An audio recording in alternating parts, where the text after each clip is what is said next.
నమస్తే, welcome to our channel. నేను మీ సిరి. మోడీ గారి పర్యటనకి ముందు రోజు తాడేపల్లి ప్యాలెస్ లో ఏం జరిగింది? ఎందుకంటే జగన్మోహన్ రెడ్డి గారు పర్యటనని మానేసుకొని మరి తాడేపల్లి ప్యాలెస్ లో నేతలతోనైతే భేటీ అయ్యారు. అసలు ఏం జరిగి ఉంటుంది? సో ఈ అంశాన్ని మనకు వివరించడానికి మనతో పాటు ఉన్నారు ప్రముఖ సీనియర్ జర్నలిస్ట్ దుర్గా కుమార్ గారు. నమస్కారం సార్. నమస్కారం మా సిరి, మన వీక్షకులు కూడా నమస్కారం. సార్, ఇప్పుడు చూస్తున్నట్టయితే జగన్మోహన్ రెడ్డి గారు అంటే తన పర్యటన ఆపేసుకొని, మోదీ గారి పర్యటన ముందు రోజు తన పర్యటన ఆపేసుకొని మరి తాడేపల్లి ప్యాలెస్ లో నేతలతో అందరితో భేటీ అయ్యారు. కాకపోతే అక్కడ ఏంటంటే ఆ వార్త ఎలా బయటకు వచ్చిందంటే ల్యాండ్ టైటిలింగ్ యాక్ట్ గురించి మాట్లాడుతున్నారేమో నేతలందరూ అని చెప్పేసి అనుకుంటే, కాకపోతే ఇప్పుడు వస్తున్న వార్త ఏంటంటే మోదీ గారి పర్యటన గురించి చర్చించుకోవడానికి అని చెప్పేసి అయితే వార్తలు వస్తున్నాయి. నిజంగా ఇందులో వాస్తవం ఉందంటారా? ఇప్పుడు వరకు మోడీ గారికి జగన్మోహన్ రెడ్డి గారు ఒక అడాప్టెడ్ సన్, అంటే దత్తపుత్రుడు.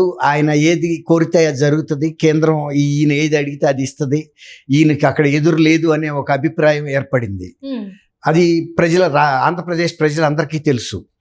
అయితే తర్వాత ఇప్పుడు జరిగిన ఎన్డీఏ కూటమిలోకి తెలుగుదేశం అండ్ జనసేన వెళ్ళటం అనేది వీళ్ళకి మింగుడు పడని సమస్య. వైఎస్ఆర్సీపీకి కానీ ముఖ్యమంత్రి జగన్మోహన్ రెడ్డి గారికి కానీ వాళ్ళు ఇది అమలు జరగదు, ఆచరణలో జరగదు అనే ఒక నమ్మకం మీద ఉన్నారు. అదే పదే కూడా చెప్పారు అదే మాటని ప్రజల్లో. వీళ్ళిద్దరికి ఎన్డీఏ కూటమిలోకి తెలుగుదేశం ప్రవేశం అనేది భ్రమే, జరగదు. జనసేన అండ్ తెలుగుదేశం రెండు ఎంటర్ అవ్వలేవు. ఒకవేళ జనసేన వెళ్ళినా తెలుగుదేశం అయితే ఎంటర్ అవ్వలేదు. రెండోది, ఒకవేళ ఎంటర్ అయినా కూడా సీట్ల పంపిణీ దగ్గర 3 పార్టీలకి విభేదాలు వస్తాయి. కాబట్టి అక్కడైనా విచ్ఛిన్నం అవుతుంది పొత్తు అనే ఒక ప్రచారం చేశారు. కానీ ఈ ప్రచారానికి భిన్నంగా, వీళ్ళు అనుకున్న దానికి భిన్నంగా అది పొత్తు విజయవంతంగా జరిగింది. సీట్లు పంపిణీ అయిపోయినాయి, పోటీ నామినేషన్లు వేసుకున్నారు, నామినేషన్ విత్డ్రాయల్స్ అయిపోయినాయి. ఎక్కడ పెద్ద వివాదం ఏం లేదు, సర్దుబాటు అయితే జరిగిపోయింది. ఈ టైంలో ఇప్పుడు పొత్తుకి ప్రచారంగా మోడీ గారు ఫస్ట్ ఈయన అమిత్ షా గారు వస్తున్నారు.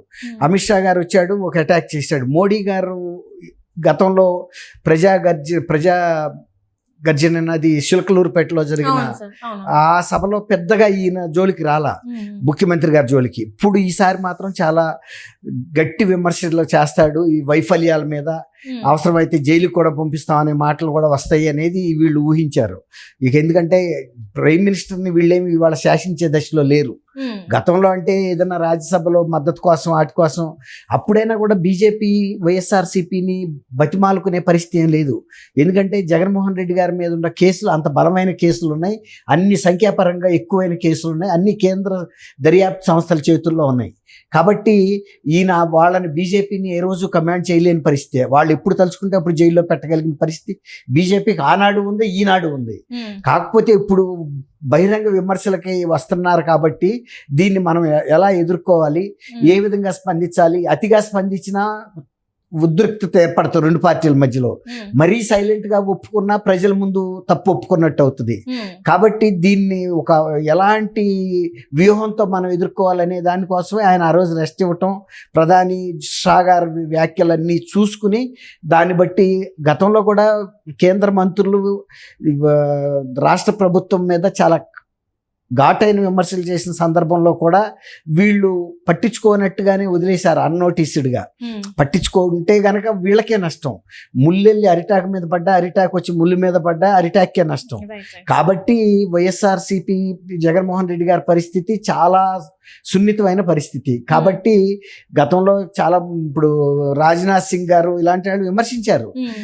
ఇప్పుడు ఇంకోటి కూడా చెప్పారు వాళ్ళు, ఈ ఎందుకు మేము టీడీపీతో కలవాల్సి వచ్చిందంటే ఈ ప్రభుత్వం ఒక అవినీతి ప్రభుత్వం అయిపోయింది. ప్రతి దానిలోనూ వీళ్ళు liquor scam, sand scam, mines, తర్వాత అమరావతి రాజధాని నిర్మాణానికి కూడా మేము ఈ పార్టీతో తెలుగుదేశంతో పొత్తు ఏర్పాటు చేసుకోవాల్సి, అంటే అవసరాన్ని అనేక కారణాలు చెప్పారు. ఇక్కడ ఫెయిల్ అయిపోయింది, ఒక అవినీతి ప్రభుత్వంగా తయారైంది, దేశంలోనే అప్పుల ప్రభుత్వంగా తయారైంది, ప్రజల ప్రాజెక్టులు ఏమీ పట్టించుకోవట్లేదు, పోలవరం లాంటి ప్రాజెక్టును కూడా నిర్లక్ష్యం చేసింది, తర్వాత రాయలసీమలో ప్రాజెక్టులు ఏం చేయలేదు. మేము కనుక వస్తే ఈ ప్రాజెక్టులు ప్రజల సమస్యలు అన్నీ కూడా 2 yearsలో తీర్చగలుగుతాము. ఇక్కడ 3/4 మెజార్టీ, 4/3 మెజార్టీ చంద్రబాబు నాయుడు గారికి ఇవ్వండి, అలాగే మాకు 25 స్థానాలు కూటమిని గెలిపించండి, మేము ఏదైనా పోలవరం ప్రాజెక్టు 2 ఏళ్లలో మేము పూర్తి చేసి అందించేస్తామని. అట్లా మోడీ గారు జగన్మోహన్ రెడ్డి గారి కేసుల గురించి, అవినీతి గురించి అన్ని ప్రస్తావించాడు. ఇలాంటి వ్యక్తిని అవసరమైతే జైలుకి పంపటం తప్ప ఇంకా చేయగలిగింది లేదన్న అభిప్రాయం వ్యక్తం చేశాడు. కాబట్టి ఈయన దీన్ని ఎలా ఎదుర్కోవాలన్నది ఒక పౌజ్ ఇచ్చాడు అనమాట, అంటే ఒక విరామం ఇచ్చాడు. చూద్దాం అసలు వీళ్ళ రియాక్షన్, పబ్లిక్ రియాక్షన్ ఎలా ఉంటుంది, అప్పుడు చేయొచ్చు అని. ఆయన గత 5 ఏళ్లుగా కనుక ప్రజల మీద దృష్టి పెట్టుంటే అసలు జగన్మోహన్ రెడ్డి గారికి ఈ పరిస్థితి రాదు. ఆయన ప్రజల సమస్యల మీద కానీ, ప్రజల యొక్క యోగక్షేమాల మీద కానీ ఏమీ పెట్టకుండా కేవలం కక్ష సాధింపు చర్యలతోనూ, తర్వాత వీళ్ళ మీద దాడులు, ప్రజల మీద 151 సీట్లు ఇచ్చిన వాళ్ళ మీదే దాష్టికం, ఈ విధమైనటువంటి ప్రజా వ్యతిరేక నిర్ణయాలు, తర్వాత చీప్ లిక్కర్ని అధిక రేట్లకు అమ్మటం, దాని ద్వారా తను లబ్ధి పొందటం, ఇసుక కార్పొరేట్ సంస్థలకు ఇవ్వటం వలన ఇసుక రేటు పెరిగిపోయి నిర్మాణ రంగం కుదేలవటం వలన ఆర్థిక వ్యవస్థ అంతా కూడా, రాష్ట్ర ఆర్థిక వ్యవస్థ కూడా దెబ్బతింది. ఇలా అప్పుల్లో కూరుకుపోయి వాటికి వడ్డీ కట్టడం కోసం నిత్యావసర వస్తువుల ధరలు విపరీతంగా పెరిగిపోవటం, ఇలా ఒకటికొకటి అన్ని విధాలా కూడా తను ప్రజల యొక్క క్షేమం కన్నా కూడా తను వ్యక్తిగత స్వలాభం చూసుకున్నాడని కూడా నిన్న మోడీ గారు కూడా చెప్పాడు, షా కూడా చెప్పారు. కాబట్టి ఆయన ఇవాళ ఈ దుస్థితిలోకి రావడానికి కారణం ఏంటంటే, ఇవాళ తర్వాత ఆయన ఇంకొక దాని మీద దృష్టి ఏం పెట్టాడంటే, ఎన్నికల్లో అక్రమాలు చేయటానికి ఎలాంటి పథకాలు అనేది 2019లోనే పునాది వేసుకున్నాడు.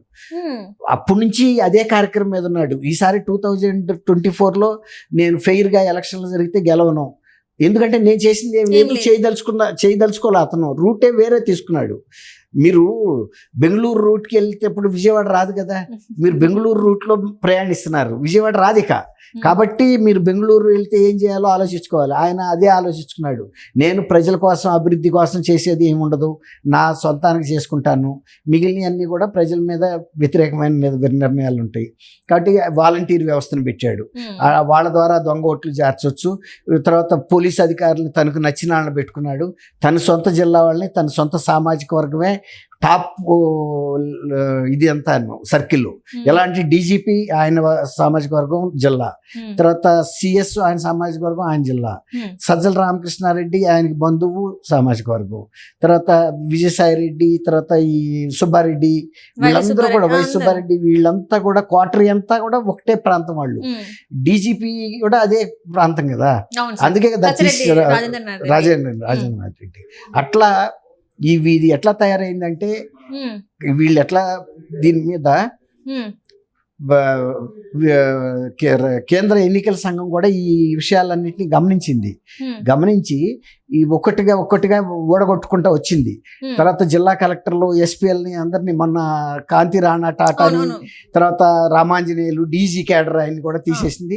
నిన్న డీజీపీని కూడా తీసేసింది. సిఎస్ని కూడా ఈ క్రమంలో తీసేయటంతో ఇవాళ ఆయన పరిస్థితి ఎట్లా తయారైందంటే, ఇక నేను ఎన్నికలు నిర్వహించుకోగలుగుతానా లేదా, ఆయన అనుకున్నట్టు అక్రమాలు జరగటానికి చాలా వరకు బ్రేకులు పడిపోయినాయి. ఇక చేయదలుచుకున్న వాళ్ళు కూడా అక్రమాలు వాళ్ళు భయపడే పరిస్థితి వచ్చింది. రేపు క్రిమినల్ కేసెస్ కూడా కేంద్ర ఎన్నికల సంఘం బుక్ చేయగలదు.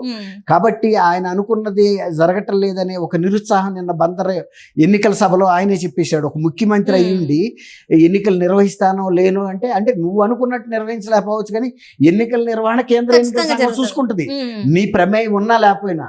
లేకపోతే నీ ఇష్టానుసారం జరగదు, ముఖ్యమంత్రి ఇష్టానుసారం జరగదనేది గమనించాలి ఇక్కడ. అదే, థ్యాంక్ యూ అమ్మా సిరి, మన వీక్షకులకు కూడా నమస్కారం.